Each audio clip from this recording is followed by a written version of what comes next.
and joining me in the car today is Norrie Hunter from Caledon Radio. And actually, this really isn't my show. This is Norrie's show. He's going to interview me today, so I hope you enjoy what happens in the next 25 minutes. Well, good morning, everybody. Gordon, let's get started. There's a general election on. Are you enthused? No. Why not? Because I think this general election is largely irrelevant to the cause of independence, and it is really just to elect some MPs. And I think, frankly, the British government is going to see it exactly in those terms. So no matter what the SNP says that it will do if it wins a seat majority, I think the British government is just going to turn around and say, well, this is not about independence, this is a general election, you've won a majority of seats. Congratulations, but that's as far as it goes. But if the SNP are saying, look, first line, first page, independence, is that not something to hang your coat on and think, well, at least they've given us a kind of plan? Well, when you say hang your coat on it, the first thing that sprang to my mind there was the old phrase, the sugarly peg. Because, yeah, you could hang your coat on it, and it's refreshing to see the SNP saying independence is the primary manifesto pledge, which is exactly what it should be. The SNP's reason for existence is to gain independence, so you would expect that. But what's missing from the plan, as far as I can see, is the pledge to negotiate independence is there, if they're successful. And there's a further step, which interested me because this is a departure for the SNP, a pledge to send an envoy to Brussels. Yes. Now, people have asked me, where was this in the manifesto? And of course, the manifesto hasn't been published yet. And yet this idea has been trailed in social media by the SNP's social media spin doctors, and I've seen posts of it on a regular basis saying that if there's a vote majority, we will negotiate independence with the UK and we'll send an envoy to Brussels. Now, the first part is not surprising, but the idea of sending an envoy to Brussels is an indication that the SNP is at least acknowledging that there has to be an international dimension to this. There has to be a ruling from the international legal arbiters, and that would be the UN, United Nations, obviously, maybe the Council of Europe, the EU, and various other bodies that would need to accept Scotland's right to self-determination. Well, on that, isn't it the case that the United Nations are very, very keen on colonialism, like Alf Baird promotes, and I've been promoting this on Caledon Radio as well. Perhaps the independence question should be changed to a democratic question and a legitimacy question for people to really understand, rather than independence, because independence, what does that really mean? Well, the definition of the word independence is just something which stands alone and doesn't require support from anywhere else, which is fine in itself as a definition. As a political definition, I think it's been used as a strapline for so long that it's kind of lost its meaning. You say it so many times, nobody really knows what it means. Somebody else suggested that we should recharacterize the goal, instead of being one of seeking independence, as one of seeking human rights, because the human right to self-determination is meant to be universal. It's written into the first words of the Charter of the United Nations, that all peoples have the right to determine the future of their own part of the world, whatever that is. Now, at the moment, we've never characterised our fight in that way. We've never characterised it as a fight for a right to anything, a right to actually decide. So this is not really a fight about voting for independence, it's about fighting for the right to vote for independence. Is a step away from it. We're one place removed. And that changes the dynamic. It makes it less scary, because people who, if you ask them, do you want the human right to decide what happens in your country, they'll say yes. Of course they will. But then they differ on what the country actually is that they're talking about. And it's this definition of what a country is that confuses most people in Scotland, because most of us have been led to believe that we live in a country called the United Kingdom. And unfortunately, we don't. We live in a state, a unitary state, which has been called the United Kingdom, just simply for the purposes of international diplomacy and recognition. but it's a state that comprises two countries with a treaty. And most people have been led to believe that it's not. Well, Sarah Salyers on on Liberation.Scotland Salvo has worked really hard to try and promote this and try to explain it to people. Yeah. And once you do get it explained to you, once you know it, you can't unknow it. This is true. The problem for the SNP is they don't yet know it. I think they may think about it, but they don't accept it because, as far as they're concerned, they're operating as a political party with the core belief that the United Kingdom has ultimate sovereignty here because of what's happened in the last 300 years. However, they never look deeper than the surface. They look at what the UK says and believe that must be true, and therefore, as politicians who've been elected to what is essentially a branch of the British government in Edinburgh, they're officially employees of the United Kingdom. Indeed. They are paid by the United Kingdom government to govern this bit of the through the Scotland United Act. Kingdom. And because of the Scotland Act, that means that they're always constrained by the oaths they've taken, promises they've made, and if they are ministers, such as the First Minister, they're also automatically members of the Privy Council, which gives them privileged information about what's happening inside the British state, which of course they are sworn never to divulge. Yeah. And that means they're involved in it. And Exactly. how can they become uninvolved in it when they've sworn an oath to uphold it? They can't. I think this is the problem, Gordon. It doesn't matter who we put down there to sit on those benches, whether it be a yellow rosette, a red, a blue, they're all there doing the same thing. It's been proven over the last 10 years. And I calculated that if you're on 90 grand a year, 10 years, SNP politicians are pocketing £1 million for 10 years. Yeah. That changes a person's attitude. And here we've got these people on the ground campaigning for the SNP, on Twitter campaigning for the SNP, totally beyond the people who are representing us. Well, if you think about it, the United Kingdom Parliament, and to some extent Scottish Parliament, is probably one of the only employers in this entire island which doesn't set the pay level for its employees. The employees set their own pay level. Where else does that exist? I know. And also, normal criminal law doesn't apply to anybody who's an elected MP. Correct. Because supposedly under the English Constitution, the ultimate court of justice is the Westminster Parliament. And yet, there are no barristers, there's no judges, there's no one to judge those individuals other than other MPs who are all doing the same thing. So it's a cosy wee club. Of course it is, yeah, and it makes up its own rules as it goes along. And it's the English so-called Constitution is designed to be changed constantly so that it adapts to whatever it feels it needs to adapt to keep in power.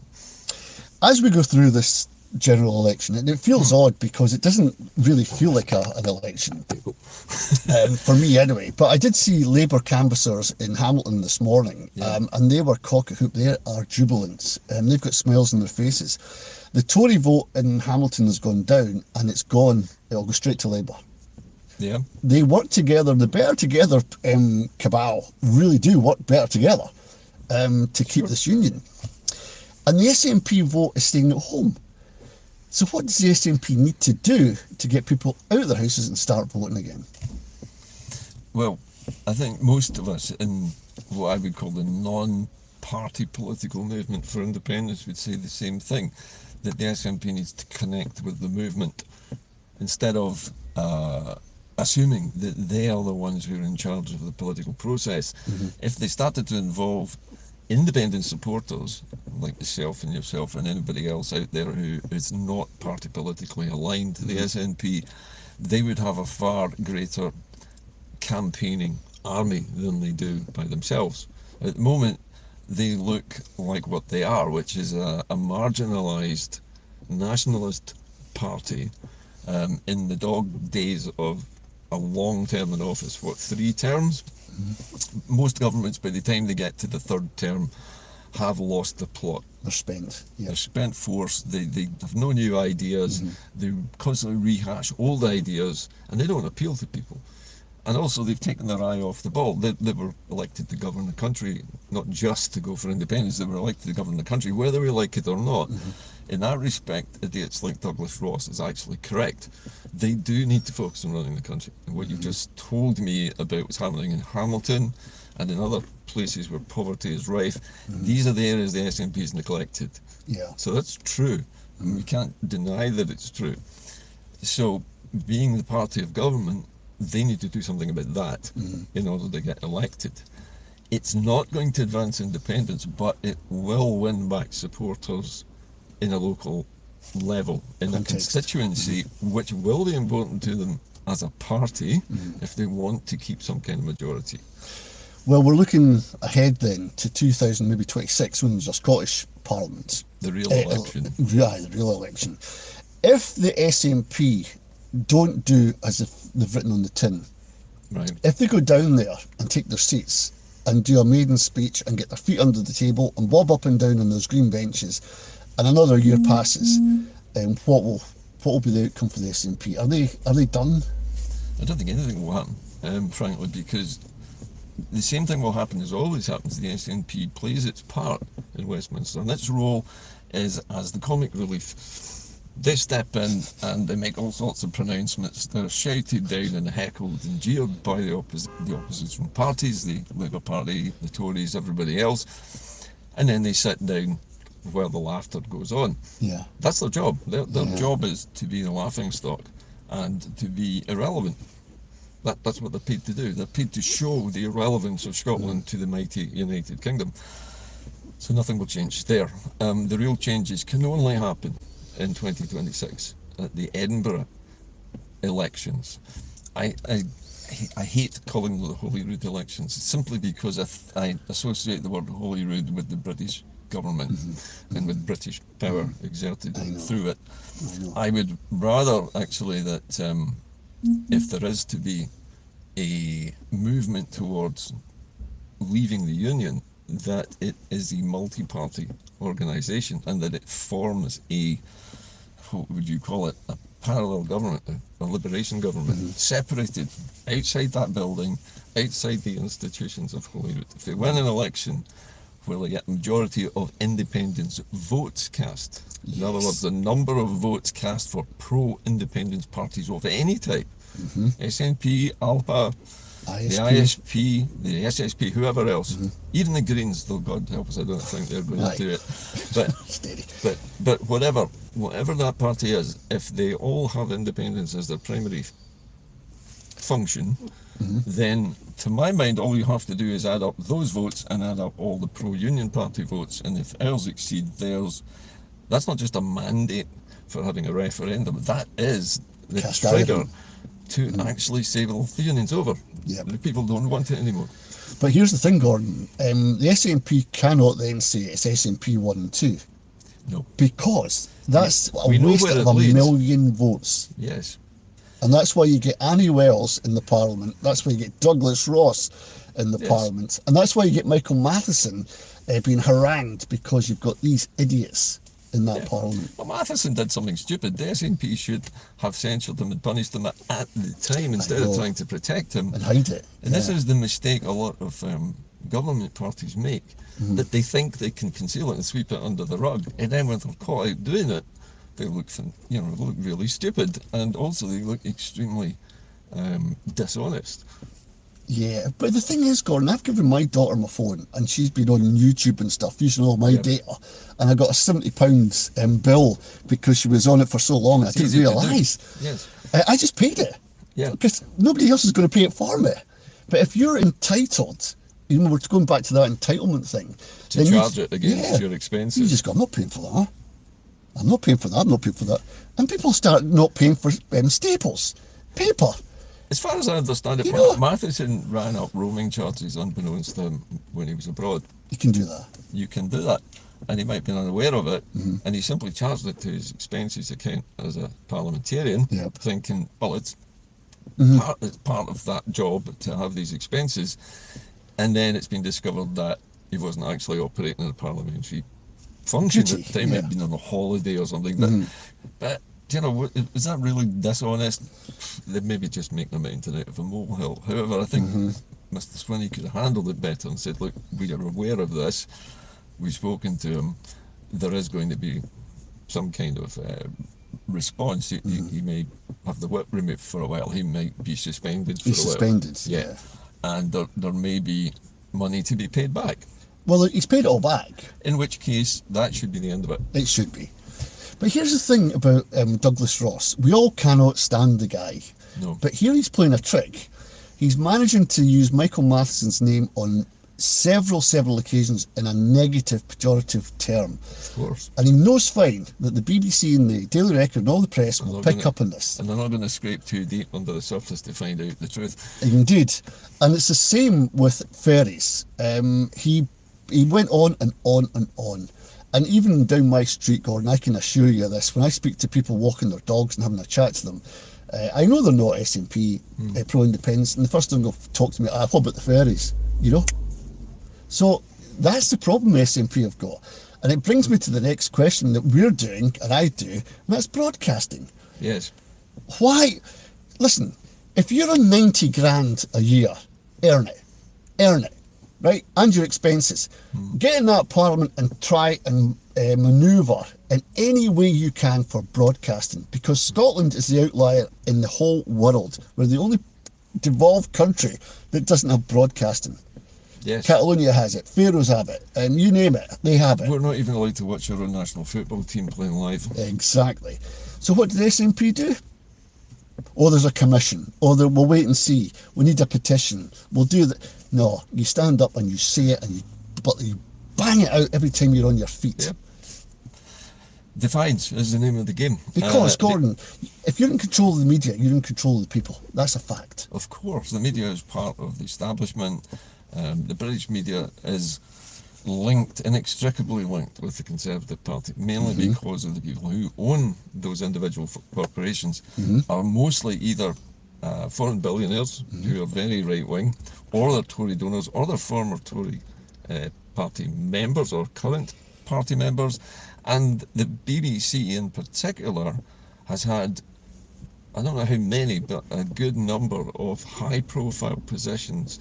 The Tory party has inserted their own people there as gatekeepers to ensure that the BBC does what the government says they should do. That's right. And it doesn't stray over any of the red lines, including giving airtime, or a fair amount of airtime, or even some investigative journalism into some of the claims being made by unionist parties about the SNP or Scotland in general. Indeed. And the BBC are the first. Glenn Campbell was the only guy to get an interview with Boris Johnson.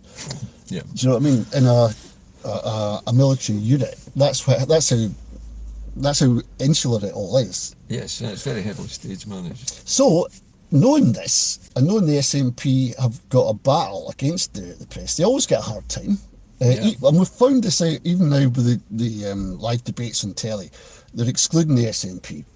And the STV ones are including 4 parties, and it's the SNP and 3 unionist parties. Actually, I don't know if you read Peter Bell's regular blog, but he pointed something out about this claim about excluding the SNP from these debates. The fact of the matter is, they're not really excluding the SNP or Scotland. We're just not relevant to English TV's idea of the election campaign. And so Scotland doesn't even figure, they're not even thinking of excluding us. It just wouldn't occur to them to even think about us. Never mind include us in anything. Same goes for the Welsh parliamentarians as well, and I dare say some from Northern Ireland as well. They're not relevant, too small, don't affect the result. It's an acknowledgement from the BBC and the other mainstream media that the Scottish vote doesn't affect the result of this general election, and therefore including their politicians would be a tokenism at the best. And therefore, if I were an SNP leader at the moment, I wouldn't be expecting to be included in these. Would you see it as a positive then? Because these TV debates could kill you. It's a confirmation of how little Scotland matters in the political power structures of the UK. As if we didn't know. So from now to the vote, what do you think the SNP, in terms of the Constitution, we were talking about this earlier, in terms of sovereignty, in terms of free ports, another big issue. Free ports are a huge issue. Massive issue. We've been trying to get in Caledon, Kate Forbes, Alison Thulis, you name it, we've been trying to get them, emails sent out and nothing back. Absolutely nothing. No, you won't. If the SNP could come on the station and say, look, after independence we could rewrite all this, I'd be a bit happier. But because they've been so silent on this, Gordon, I'm really worried about what they're getting up to. Are you the same? I think the truth of the matter about free ports is that the SNP is largely involved in it. I mean, you can't characterise it any other way. Kate Forbes accepted it. Mm-hmm. She might have grudgingly accepted it, but it's not the way it appeared. Mm-hmm. She got the tin of green paint out and painted it over and said, mm-hmm. well, we'll have green free ports. Mm-hmm. Wonderful. Just change the colour of them, and that gives Scotland some sort of input into what happens in them about things like wage levels, minimum wages, working conditions, perhaps pollution levels from the factories. Now, that is irrelevant to this, because what the free ports do is they're part of a bigger area called the Special Economic Zone, SEZ, which is actually illegal in the European Union to have. No country in the EU is allowed to have privately owned and run free ports. They have to be publicly owned in order to pass the rules. So what this is doing is the Tories are effectively selling off two massive areas of Scottish territory, including, as we've discovered already from what's happening in England, transferring the assets which belong to the local authority. We're talking buildings, roads, parks, playgrounds, swimming pools, you name it, everything that council may own. Those buildings, that asset, being magically transposed over into an unaccountable body, some kind of development corporation, which feeds into the Freeport and the SEZ. That's unaccountable, and that's a loss to the public of millions of pounds worth of assets. Yep. Assets. It's basically a daylight theft, transferring ownership of publicly owned property to an unaccountable private quasi-government organisation run by the British establishment, and they're basically to make it easier for companies to operate in these special economic zones. And these SEZs and these free ports are effectively foreign colonies which have been planted in the Scottish territory. And they're going to take thousands of square miles of our land and turn it into a different country.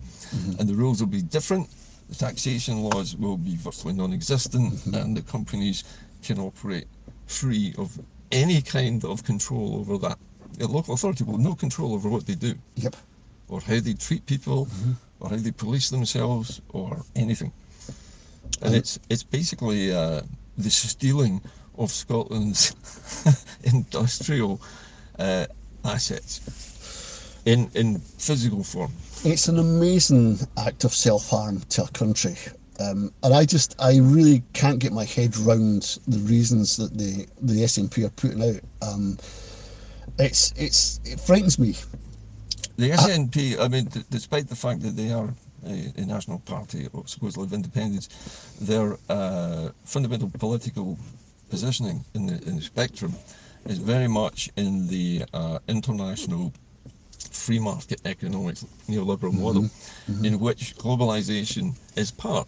And so for them, at least, for Kate Forbes, if she's thinking neoliberally, having free ports is what you would do, because it allows trade to flow freely in and out, lots of jobs are generated, etc. That's the way that she will look at it. But what she's not looking at is the permanent damage done to the nation's infrastructure by basically giving away all well, of you said it earlier. land. It's got to be publicly owned. If it's private, we're giving it to the markets. And we've got the obscene situation. How do we get it back afterwards? Well, you do this. Somebody today was talking about the Labour legacy of PFI contracts. Oh God, no. Don't get me started on that one. I know, but listen, in 5 years, 10 years' time, that's nothing compared to what these free ports are going to give us back. In terms of debt, you mean? Yeah. Because all this public money's gone in. Well, But the thing what are we going to is, get back for it? the taxation which would normally flow from the corporations that operate in those areas which are not free ports yet are not being taxed. And therefore, where is the taxation going to come from to replace that loss? Correct. It's got to come from us. The people are not inside those special economic zones. So the poorest of society will end up shelling out more so that these corporations can get rich.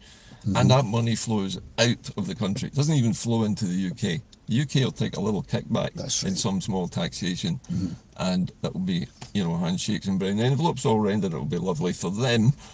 But for the most of us, we're all going to get poorer again. So isn't it the case that a political party then is absolutely useless for the people? We now have to look at people themselves and get the people organised at ground level to take this on. We need to defy our own politicians, never mind the ones in Westminster. I know, that's what I mean. That's what's scary about this for most of us. Yeah, because we're a passive nation. We're not that kind of peoples. We're not like the French. No, we're cowed largely. I mean, I had a discussion with somebody the other night who said that they thought that women would be the ones who would actually drive the change that's needed, because the men are so much indoctrinated into this, we better know. It's just easier to have a quiet life, just accept things the way they are, leave it alone. And this person felt that women, generally speaking in history, tend to be the ones who propel real changes politically. They have done historically. I know.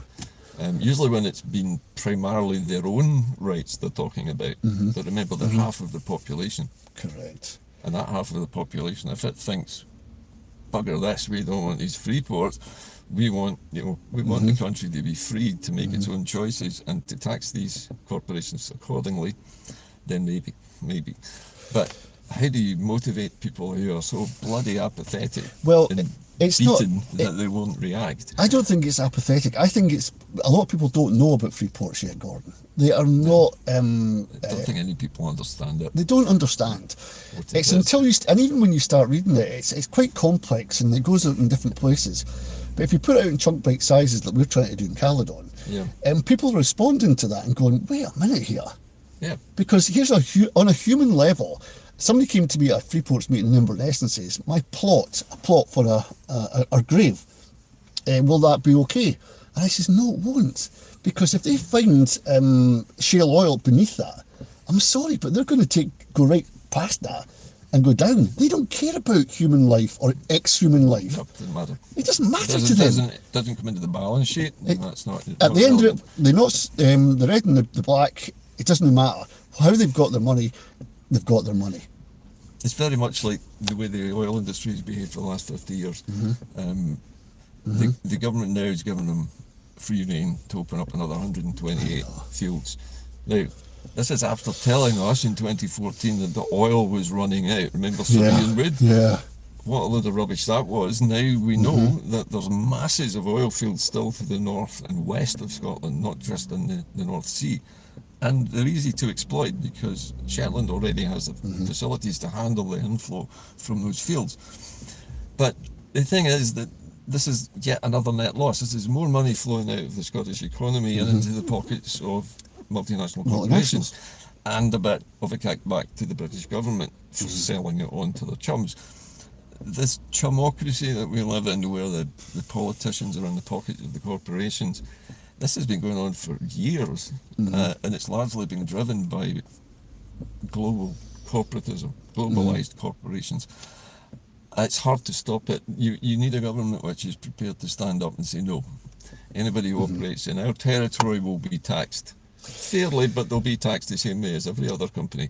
The problem is, Gordon, that even our political parties, this is why I was trying to get you involved in the people from the bottom. Yeah. The political parties have been corrupted. Now, we know Kate Forbes has been in the British-American project, which is a right Forbes, incidentally, is a qualified accountant. I know. She's not a politician, really. She's a chartered accountant. Yes, she looks at the bottom line. That's right. Which is why she's good with money.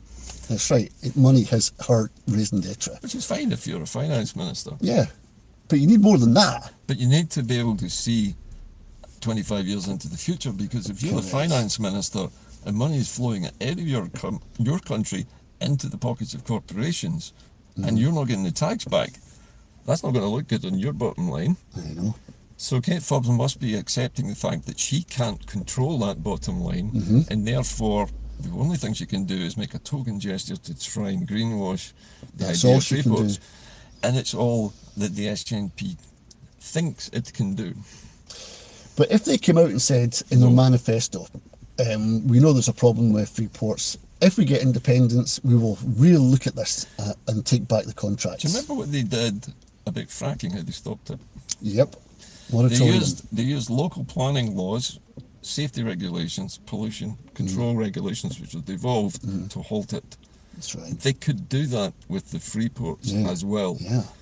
But the government or the SNP would need to say that that's what they were going to do. But they're scared.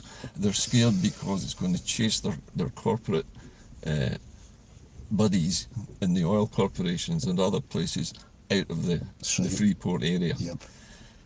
So it's a battle between the ideology of the SNP's position, which is in this globalised free market economics model, and a hybrid model, which I favour, which would be the social ownership of key natural resources that are essential to the well-being of the population itself. Power, heat, light, fuel, transport. Yep. Essential things, food production, water quality. All the things that make life bearable and give you the quality that you should have ought to be publicly owned. Everything outside of that, power production for export, could be globalised. That would be fine. So long as those corporations agree to provide that power at cost to the people themselves.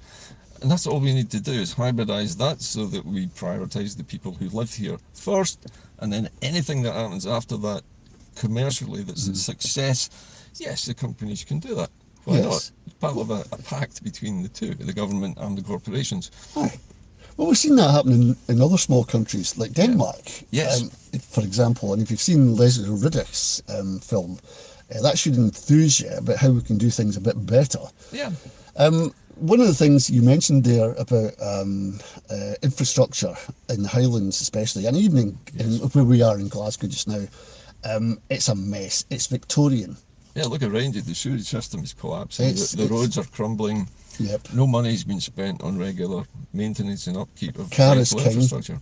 Cars everywhere. Well, the thing is, when you have so many people learning to drive, and in my business obviously that is good for me, but at the same time I have a massive carbon footprint at the moment until I get to move to an electric car, which of course I can't afford at the moment, but also I'm adding to the problem of extra traffic. And it's the traffic that's damaging the roads. The more stuff that rolls over the tarmac, the more it gets torn up. Bigger the vehicles that go on it, the more damage is done.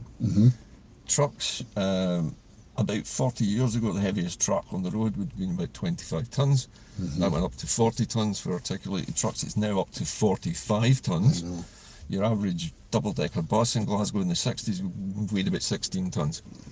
Now it weighs upwards of 25 to 40 tonnes, and it carries twice as many people. But it's still got the same number of tyres, and all that pressure is put on the tarmac. That just rips it up, wears it out, makes potholes.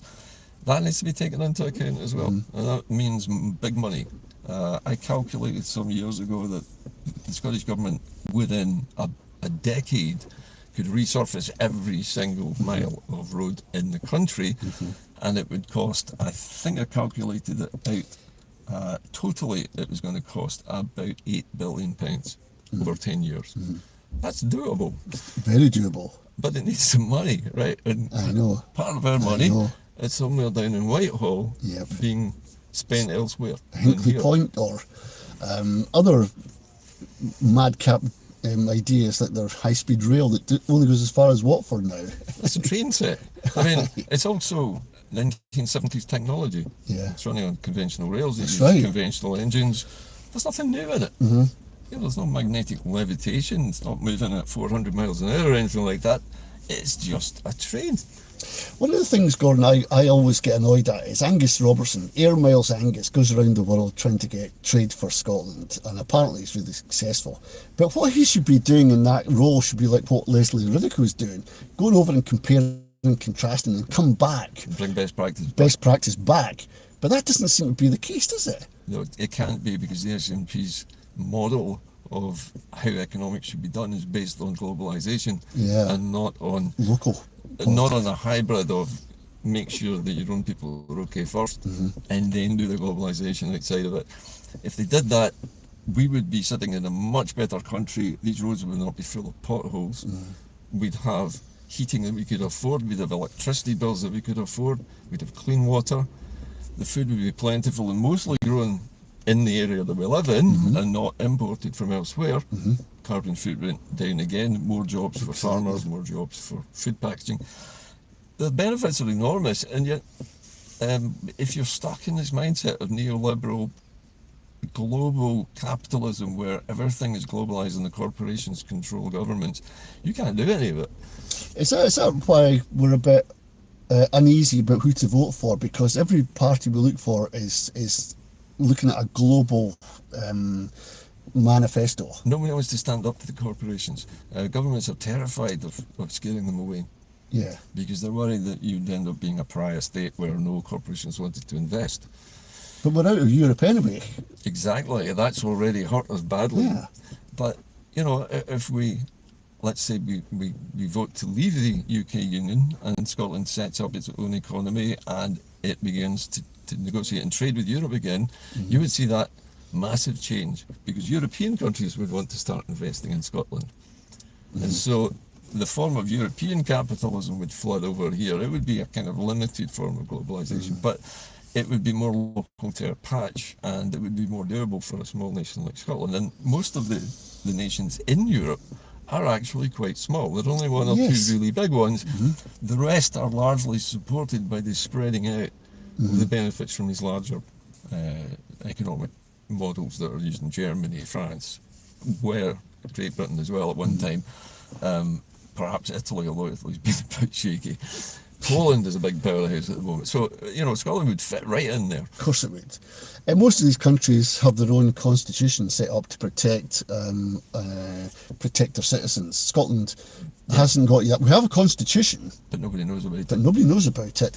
And if we were to write this again, we couldn't do it any better. It's that good, isn't it? I mean, I've seen the papers from Sarah. Yeah, Sarah did a lot of detailed, deep dive research, and what she was trying to find out was what is in, first of all, the claim of right, which pertains to sovereignty. Yes. Because it's all disguised around a whole lot of sectarian nonsense to do with kings and queens and Catholics and Protestants, which is irrelevant. But in there it says that the sovereignty of Scotland is retained by the community and the realm, which is basically the population. That's what it referred to. That's right. And so any kings or queens that happen to be the king or queen of Scotland have to swear the oath. They have to wear the Scottish crown and regalia, which Charles has never done, either of those two things. They have to swear to uphold the claim of right, which is the right of the people to depose that king if they don't like him. Aye. That takes a big leap of faith, you know, because it's so different from centralised sovereignty in one place or under a single monarch or parliament as the English system is based. The Scottish system was based largely on, I think you call it sort of a proto-socialism, basically, before socialism was a thing. Yeah. And it was probably unique in Europe. I think it was, yeah. Especially in the 1100s. I don't think anybody ever heard of something like this. I know. So the people were, what? They could fire their own king? Wow, that's outrageous. And yet, this is the situation. So if you strip out all the sectarian crap from the claim of right, what's left in it is basically that the king in Scotland isn't the ultimate authority, neither is the parliament. The people are the ultimate authorities on their own future, but in order to act upon it, they have to act together. Yes. And that's where popular sovereignty is woolly at the moment. Nobody is quite sure how that is going to work. And that scares the crap out of politicians. It really because does. they are going to have to prove their worth, or they're going to get sacked by the population. Right. Yeah. Now they think that the general election is where we exert that authority over them. We get to choose. But we have a Hobson's choice. Yeah. We're either choosing a party which says it's going to make us independent, or we choose one of three other parties from a completely different country, which want to keep us chained in this union. So we don't have a choice. The SNP knows this. And they know it all right. yeah, so this is the classic we're all in, and the SNP is a part of it, whether they want to admit it or not. They break out of it, the people actually need to take the action themselves collectively. Well, we need to get a constitutional convention set up. The SNP have said that's what they want to do. They've said that a lot. I know, I know. They should have done that maybe 6 months ago. But they'll want to write the rules of what it's allowed to decide. That's the problem. And that can't happen. No. So we can't have them involved It has to be completely open, so the end result can be whatever the people decide it to be, not what the SNP wants us to do. Correct. And this is where we're going to end up having a battle with our own politicians as well as those in London to change minds and to introduce the idea of popular sovereignty to everybody. At the moment, I know that Sarah Sawyer's lawsuit and various others in Charleroi are currently putting together some documentation which looks at the steps necessary to make that happen. This is the bit of the jigsaw puzzle that's missing for us. Yes. We need to know how we can mobilise, I think it's the right word, mobilise all of the people behind this concept of you all have sovereignty, you can get rid of these politicians you don't like and replace them with people who will do what you're asking, whatever that may be, including looking after the poor, including getting rid of all these high bills, making sure that your corporations that provide you with vital food, utilities and so on are publicly owned, but it can't happen with these politicians. The politicians we've got just now are too wedded into the system. They are tied into it. They're part of it, whether they would admit it or not. One of the things in Hamilton, in Coatbridge, Wishaw, in the central belt where I am, there's a real problem with housing. And the Commonweal said not so long ago, in fact a couple of years ago, they said what we need is a nationalised building company to take on these big huge tasks, create jobs, build up the houses we've got, decant people, put them back in with insulated proper housing. Now if you did that, Gordon, if you looked at the people who need your help the most, you're going to get a return on that. Yeah, of course we will. But why haven't they done it? And we've come to this point where we're in trouble. Neoliberalism, it's because the building construction industry is privatised and it's fragmented into individual little tasks. You get people that dig holes. But if you had a national building company? Yes, it's very much a socialist model. I mean, whether you want to call that or not, it is a socialist model. What you're doing is creating a central corporation which is owned by the people, which provides housing for those people. It has to be capitalised somehow. It has to have money flowing into it. That's generally going to come from taxation. But it could also come from some private enterprise as well, because you can get people making tax, getting tax breaks for donating to it. You can encourage people to invest in it, and it's free of tax. Gordon, we've got some of the best universities in the world. We have got talent coming out of there. We can use that talent coming out of universities. It's motivation and mobilisation that's needed. And it's the mobilisation that Sal was working on at the moment. How do we mobilise the population behind the liberation movement so that it's not a party, it's not standing candidates, but it's influencing and pressurising the politicians to move away from centralised sovereignty to this. I mean, and if you've looked at this in terms of electrical power, this would be called a distributed power model. Where the power is distributed over many, many different devices, so that if one fails, there are all the others. There's redundancy. It's the same in this political system. If you've got 5.5 million people who all know they have this authority, and they think, I don't like what this government's doing, what do you think? And they start a movement within that 5.5 million, and that spreads, and you know how things spread on social media. Once that takes root, those politicians, they'll be left behind. They are on borrowed time. They are on borrowed time indeed. Unless they act in favour of what the people want. So we're sitting here. This is the end of June. July the 4th is That's the end of May. End of May. I know what you mean. I get lost in the months as well. So we're getting June tomorrow, I think. We've got the whole of June to canvass and get excited if you want. And then July the 4th. What do you think will happen November the 4th? Do you think it'll be business as usual, nothing will have changed? What you mean after this election? So what, 4th of July, what will we end up with? Probably something that looks very much like what it does now. There may be a bit of a drop off. I think the SNP might lose 1 or 2 seats to Labour, maybe more. They might just manage to cling on to the largest share of the votes, but it won't be a majority in the sense that they can operate a majority government. So it'll be a Pyrrhic victory. Yeah, it'll be a bit hollow. If they make it. At the moment, the signs from the SNP are that they haven't learned anything from previous defeats and losses. They need to learn fast. At the moment, I think Swinney is not a man who is blessed with a gift for coming up with great new political ideas. He doesn't seem to have the creativity. He's really just steering the ship, but it's still heading towards an iceberg.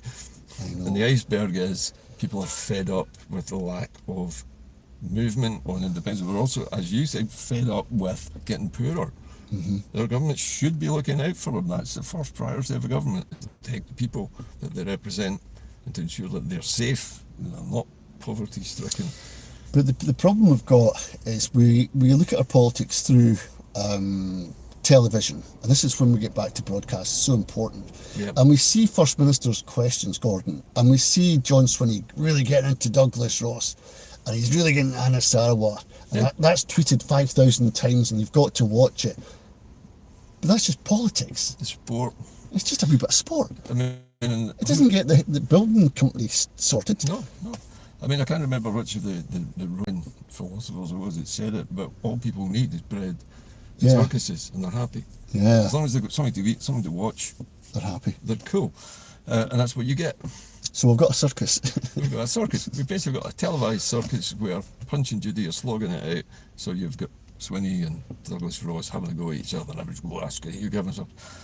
And then when it's finished, it's over, and it has made no difference to anybody's lives whatsoever. How do we then, as promoters of Scottish independence, keep our candle burning through all this? Well, I think the one thing that keeps me going is a sense of anger that we're still here. I know, but we've had this anger for a while. But, you know, there's a phrase I think I read in a novel once. It was a detective novel, and the detective talked about what kept his fire burning.